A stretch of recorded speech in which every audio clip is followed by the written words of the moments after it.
ঢাকার রাস্তায় বর্তমানে এখন দুইটা সমস্যা দেখা দিছে।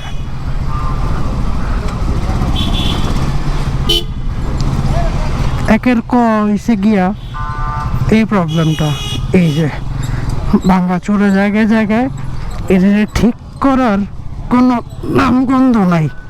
ক্যামেরাতে কতটুকু বুঝে যেতেছে আমি জানি না, কি পরিমাণ ঝাঁকি খাইতে হয় এসব জায়গায় হাল্লা বলা যায় না। আর বৃষ্টি হইলে তো আর কোনো কথাই থাকে না, দেখেন অবস্থা।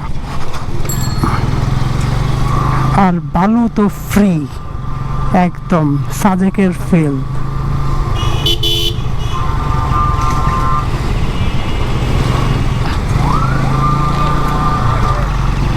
আর একের হইছে এই যে এই প্রবলেমটা, জায়গায় জায়গায় ড্রেনেজ সিস্টেমের জন্য কাজ করতেছে, ডেফিনেটলি এটা ভালো একটা কাজ।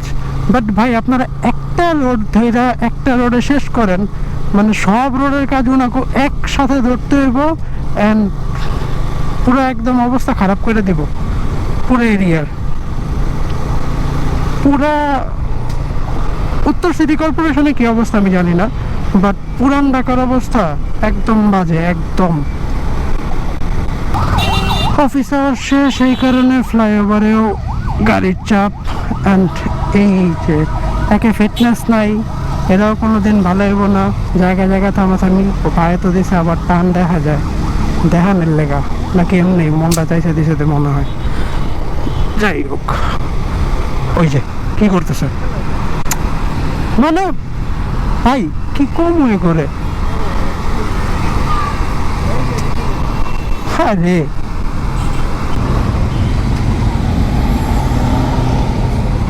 কোনো দরকার আছে ভাই? মানে আগে যে আলটিমেটলি কি লাভটা হয়। আরে ফাকিন দাও তার ফোন।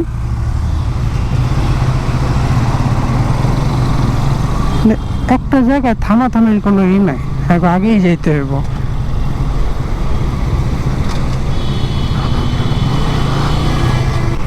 তো যেটা বলতেছিলাম, অ্যান্ড সবচেয়ে বড় সমস্যা আরেকটা, মানে দ্বিতীয় সমস্যা হচ্ছে ট্রাফিক পুলিশ প্রবলেম। ট্রাফিক পুলিশের অ্যাক্টিভিটি বর্তমানে নাই বললেই চলে, একদম যা আছে খুবই কম, তাও অ্যাক্টিভ না।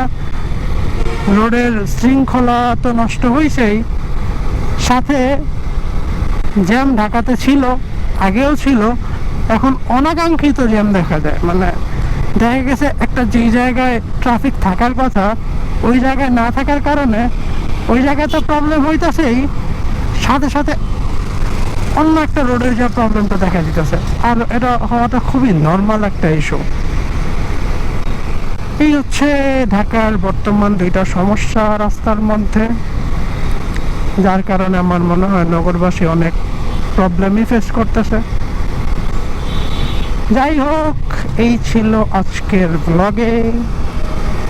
C you in the next blog ইনশাআল্লাহ। আসসালামু আলাইকুম ওয়া রাহমাতুল্লাহি ওয়া বারাকাতুহু। দেখছো কত সুন্দর সুন্দর গাড়ি আরফান, দেখছো আরফান সামনে দেখছো? দামি দামি গাড়ি।